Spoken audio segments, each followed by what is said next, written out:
In July 1945, the war in the Pacific was nearing its end. Germany was defeated. Japan was isolated, bombed, and bleeding.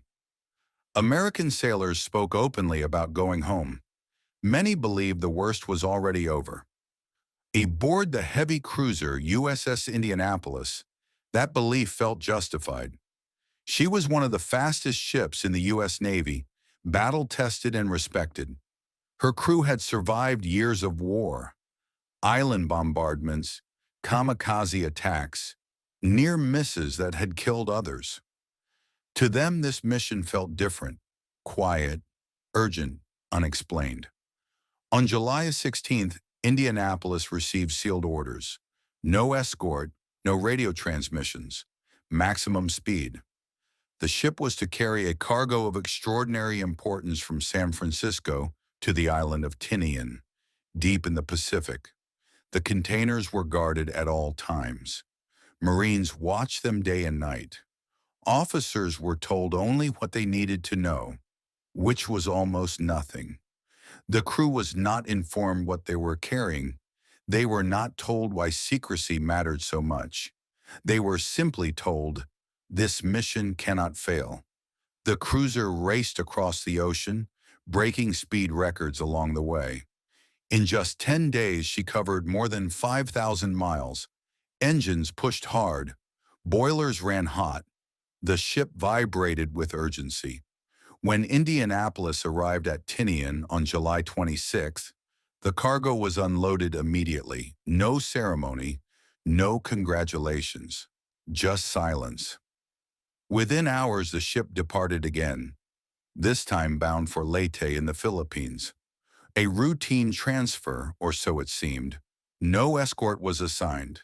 Intelligence reports suggested Japanese submarines in the area were minimal. The Navy believed the threat had passed. That belief was wrong. Unknown to the crew, Indianapolis had just completed one of the most important missions in human history, delivering key components of the atomic bomb that would soon destroy Hiroshima. And now, with that mission complete, the ship sailed on, alone, unnoticed, unprotected. No one aboard knew that in less than 4 days, most of them would be dead. No one knew that the greatest danger was no longer the enemy, but silence itself. USS Indianapolis was not an unlucky ship. She was a veteran. Commissioned in 1932, she had served through nearly every major phase of the Pacific War. She carried presidents across oceans, bombarded enemy islands, fought at Saipan, Iwo Jima, and Okinawa. She had survived kamikaze attacks that tore open her hull and killed dozens of her crew. And she had come back. By 1945, Indianapolis had a reputation. Fast, powerful, reliable. Her speed made her ideal for urgent missions. Her crew trusted her. Many believed that if any ship could bring them home safely, it was this one. The men aboard were experienced but tired. Some were barely out of their teens. Others were veterans with years of combat behind them. They had seen friends die, ships explode, men vanish into the sea. Yet by the summer of 1945, the mood had shifted. The war felt finished. Rumors spread constantly. Japan was starving, its navy shattered. Submarines were said to be low on fuel and barely operational. Many sailors believed the remaining danger was exaggerated, a ghost of earlier years. Life aboard Indianapolis reflected that belief. Drills were routine, not frantic. Watches passed quietly. Men talked about home, about girlfriends, wives, and children they had never met. Some planned what they would do after the war ended. Others simply counted days. Captain Charles Butler McVeigh III commanded the ship. He was experienced, professional, and respected. A career naval officer, not reckless, not careless. He trusted his orders and the intelligence provided to him. He had no reason to believe his ship was in exceptional danger. No escort was assigned. No warnings emphasized extreme submarine threat. No one told him that Japanese submarines were still active in the area he was about to cross. The crew did not know that several American ships had been torpedoed in nearby waters just days earlier.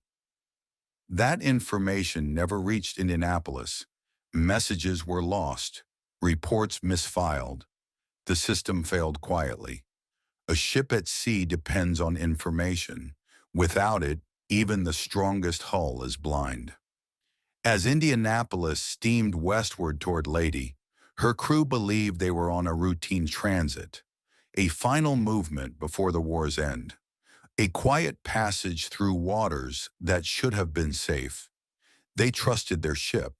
They trusted their command. They trusted the Navy. None of them knew that their greatest threat was already moving beneath the surface. And none of them knew that when disaster struck, no one would even realize they were missing. The men aboard USS Indianapolis never knew what they were carrying. They only knew it mattered. The cargo was loaded in San Francisco under heavy guard, crates sealed, Marines posted around the clock. Orders clear and uncompromising. No questions, no delays, no mistakes. To the crew, it was just another classified shipment. In reality, it was history in pieces. Inside those containers were critical components of the atomic bomb, enriched uranium, detonator assemblies, and technical equipment essential for a weapon unlike anything the world had ever seen. Without this cargo, the bomb could not be completed. Without this ship, the war might not end when it did.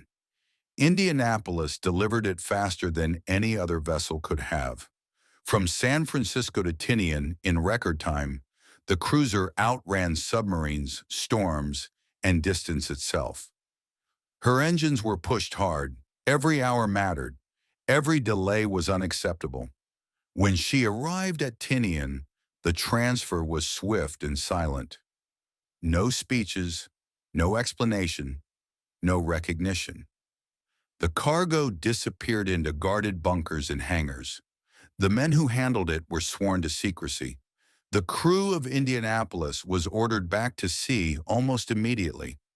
Only a handful of officers on the island understood what had just happened. Less than 2 weeks later, Hiroshima would cease to exist. The irony is impossible to ignore.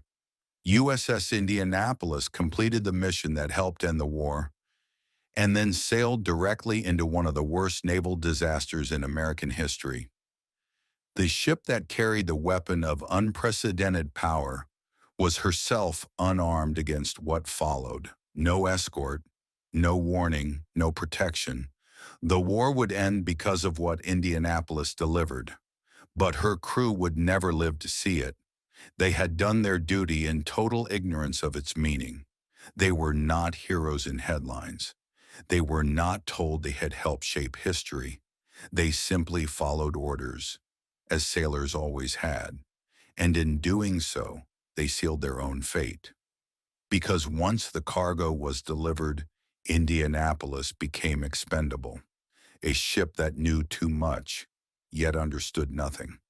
She turned east, leaving Tinian behind, unaware that her place in history was already secured and that her survival was not. Captain Charles Butler McVeigh III was not a careless man. He was a career naval officer, a graduate of the U.S. Naval Academy, calm, methodical, respected by his peers. He had commanded ships under fire and brought crews home alive. On July 28, 1945, McVeigh faced a decision that would later define his life. USS Indianapolis was steaming alone through the Philippine Sea. No escort accompanied her. None had been assigned. Intelligence briefings given to McVeigh indicated minimal enemy submarine activity along his route. Those briefings were incomplete. Japanese submarines had been active in the region. Several American ships had been attacked in nearby waters.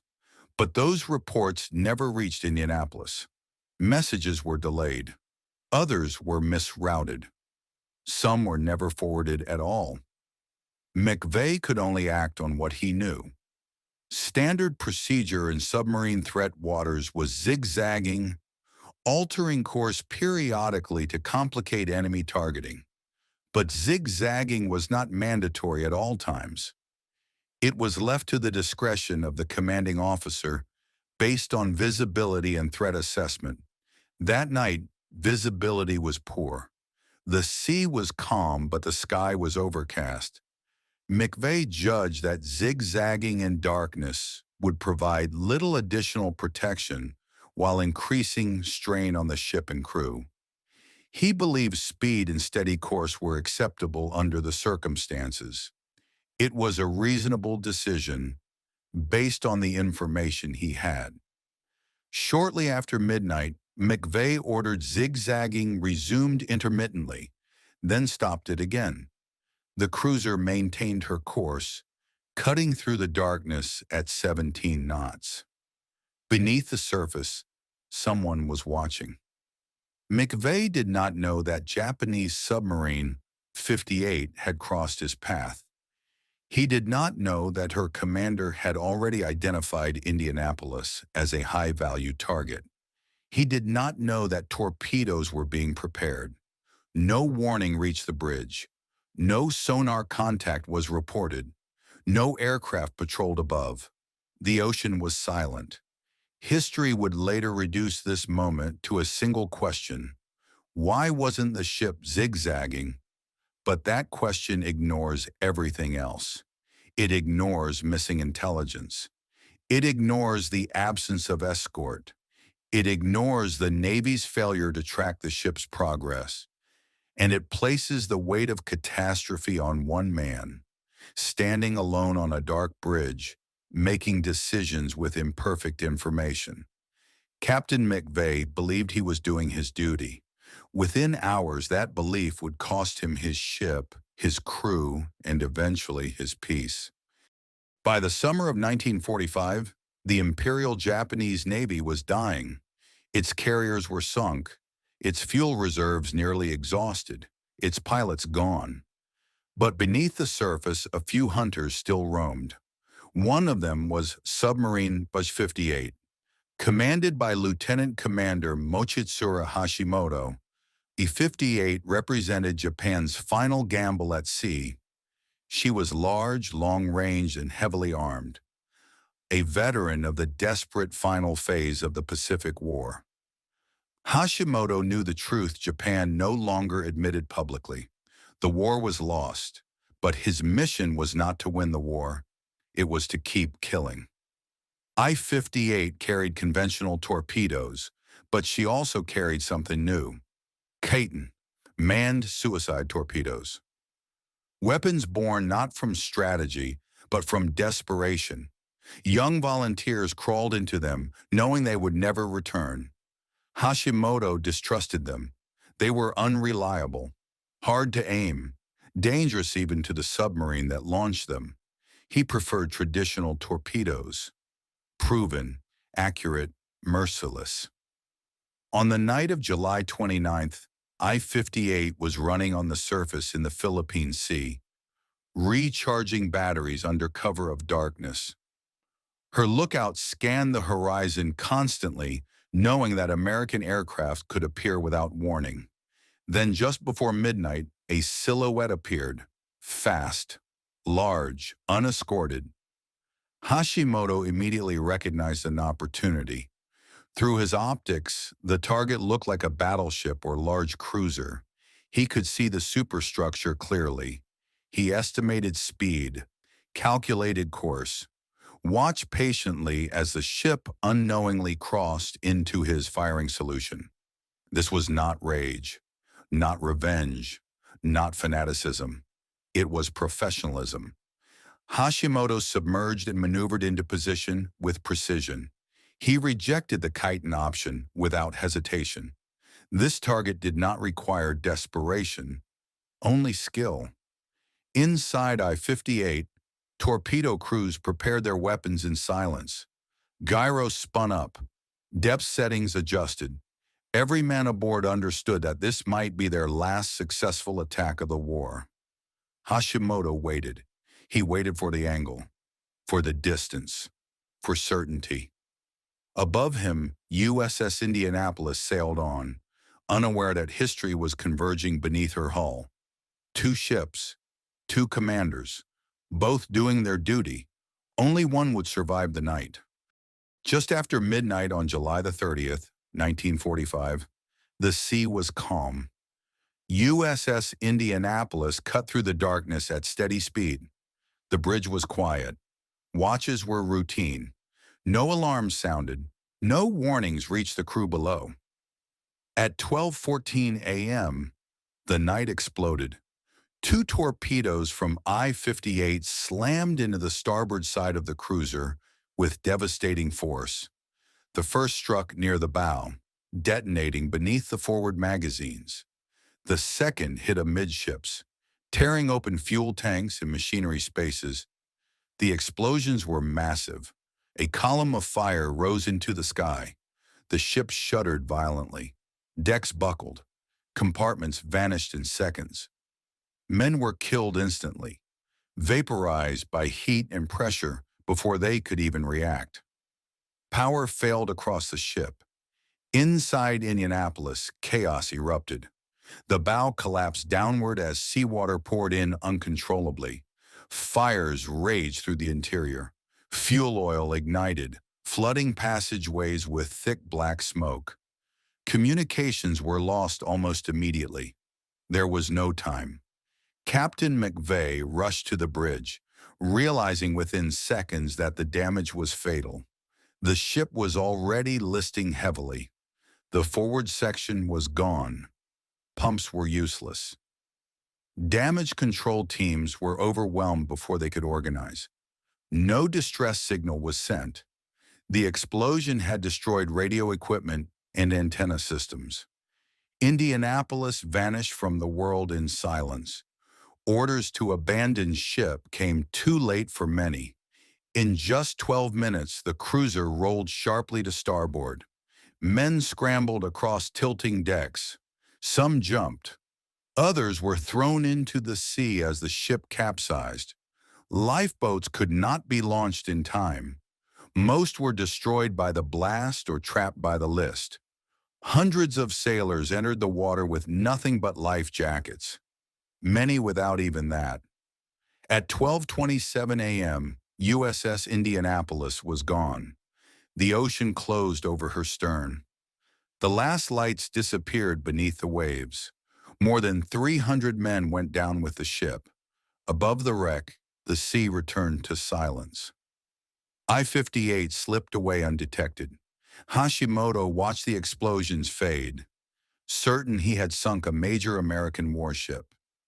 He recorded the kill and withdrew, unaware of the human nightmare he had left behind. For those in the water, the real battle was only beginning. When USS Indianapolis disappeared beneath the surface, the ocean filled with men. Nearly 900 sailors found themselves scattered across the dark Pacific, stunned, burned, injured, and alone. The ship had sunk so fast that there was no organized evacuation, no time to count heads, no time to gather supplies. Only chaos. Some men wore life jackets, others clung to floating debris. Many had nothing at all. Oil from ruptured fuel tanks spread across the surface, coating skin and eyes, burning throats with every breath. The night swallowed them. There were no flares, no radios, no rescuers on the horizon. Groups formed instinctively. Sailors clustered together for warmth, for reassurance, for the simple comfort of hearing another human voice. Officers tried to impose order, but authority meant little in the water. Rank dissolved. Survival became the only command. As dawn came, the scale of the disaster became clear. Men were wounded by shrapnel. Others suffered severe burns. Many had swallowed oil-contaminated seawater. Dehydration began immediately under the tropical sun. Lips cracked, tongues swelled. Hallucinations followed soon after. And then the sharks appeared. At first they were just shapes beneath the surface, dark fins circling at a distance. Curious, patient. The smell of blood and oil had traveled far. The first attacks were sudden and silent. A man would scream once and then vanish beneath the water. Panic spread instantly. Groups tightened, believing numbers offered protection. Sometimes it did, sometimes it didn't. Fear became constant. Men fought exhaustion, thirst, and terror simultaneously. Some drifted away alone, convinced rescue ships were just beyond the horizon. Others drank seawater despite knowing it would kill them faster. Friendships ended in madness. Arguments broke out. Sailors shoved each other away to save themselves. Some removed life jackets from the dead, or the dying. Others simply let go, slipping beneath the surface without a sound. The sun burned overhead, skin blistered, salt crusted over open wounds. Time lost meaning. Minutes felt like hours. Hours felt endless. And still no one came. No one knew Indianapolis was gone. The Navy had failed to notice her absence. No distress call had been received. No report of arrival was expected yet. Bureaucracy moved slowly, while men died quickly. By the end of the first day, hundreds were already dead, and the ocean remained full of survivors who did not know they had been abandoned. The second day began with fewer voices. The ocean was quieter. Bodies floated between the living, faces down, life jackets still strapped in place. Some men spoke to them as if they were asleep. Others pushed them away in silence. The sun ruled everything. By midday, dehydration was no longer a threat. It was a certainty. Mouths swelled shut, eyes burned, skin split and bled under the salt and heat. Men begged for rain that never came. Hallucinations spread. Sailors saw ships on the horizon that were not there. They saw beaches, families, glasses of cold water. Some laughed, some cried, some swam away toward promises that dissolved a few yards from the group. They did not come back. Sharks returned again and again. Oceanic white tips circled endlessly, unafraid. They attacked from below, from behind, from the edges of the groups where the weak drifted. Sometimes they took a man whole. Sometimes they tore him apart piece by piece. There was no defense.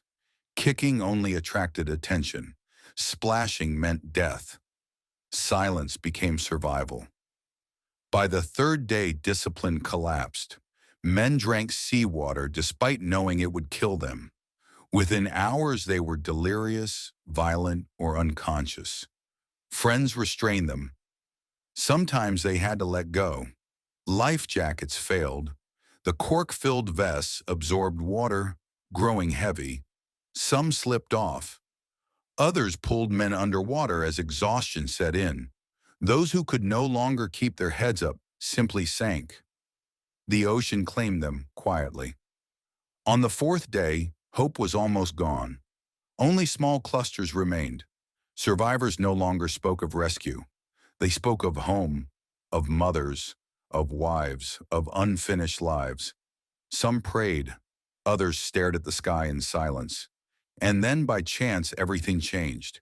A U.S. Navy patrol plane flew overhead, not searching, not expecting anything, simply passing through. One man saw it and screamed until his voice failed. The pilot looked down. Below him, hundreds of tiny shapes moved in the water. Men, alive. Help was finally coming. But by then, only 316 remained. 4 days earlier, nearly 900 had entered the sea. The Pacific had taken the rest. Rescue did not come all at once. It came in fragments. After the patrol plane spotted survivors, everything moved too fast and too slow at the same time. Radios crackled, Coordinates were relayed, orders were issued, ships were diverted. Seaplanes landed in dangerous swells to pull men from the water. Some survivors were saved within minutes. Others waited hours more. Men too weak to hold on slipped beneath the surface just as help arrived. Hands reached down from boats and planes, sometimes grasping only empty water. When it was over, 316 men had been pulled from the sea. More than 580 were dead. Many survivors were barely alive. Skin burned black, eyes swollen shut, bodies skeletal from dehydration. Some did not remember their own names. Others screamed uncontrollably when touched, convinced they were being attacked again. They were taken to hospitals, tents, and ships, and then the questions began. How had a heavy cruiser vanished without anyone noticing? Why had no distress signal been received? Why had it taken 4 days to realize the ship was missing? The answers were uncomfortable. Tracking procedures had failed, messages had been ignored, reports had gone unchecked. But accountability demanded a name, and that name was Captain Charles McVeigh. Despite surviving crew testimony, despite missing intelligence, despite the absence of escort, McVeigh was charged, court-martialed, accused of failing to zigzag. It was the only court-martial of a U.S. Navy captain for losing a ship to enemy action during World War II.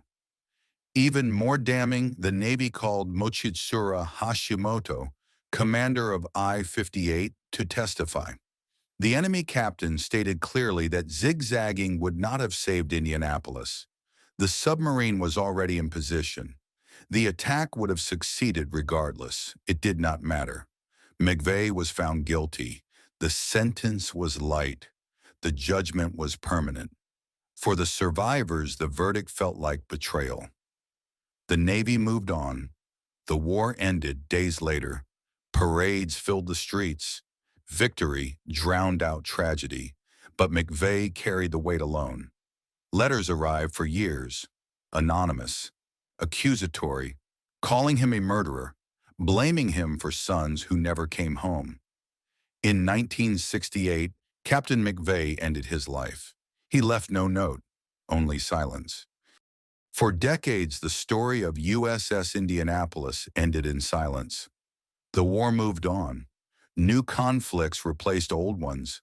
Records gathered dust, and the men who survived carried memories few could understand. But they did not forget. Year after year, survivors spoke out. They wrote letters. They testified. They told anyone willing to listen that Captain McVeigh had been sacrificed to protect institutional failure, that the truth had been buried under procedure and pride.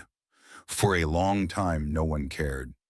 Then in the 1990s, something unexpected happened. A school project. A teenage student named Hunter Scott began researching USS Indianapolis for a history assignment. What he found disturbed him. Survivor accounts, conflicting records, a court-martial that made no sense. He kept digging. Scott interviewed dozens of survivors. He uncovered missing documents. He exposed failures in naval tracking systems. And most importantly, he brought the story back into public view. The pressure grew. In 2000, 55 years after the sinking, the U.S. Congress passed a resolution officially exonerating Captain Charles McVeigh. President Bill Clinton signed it into law. It was too late for McVeigh, but it mattered. The Navy acknowledged what survivors had always known, that Captain McVeigh was not responsible for the loss of his ship, that the blame had been misplaced, that the truth had been ignored. Today, USS Indianapolis rests more than 18,000 feet below the Pacific, her wreck discovered in 2017 after decades of searching. A steel tomb in eternal darkness. Around her lie the remains of men who never came home. Their story is not one of failure. It is a story of duty without recognition, of sacrifice without justice, of survival without closure. The sinking of USS Indianapolis was not just a wartime tragedy, it was a warning. That silence kills. That bureaucracy can destroy lives. That truth, no matter how delayed, still matters. And that history is not finished until it is told correctly.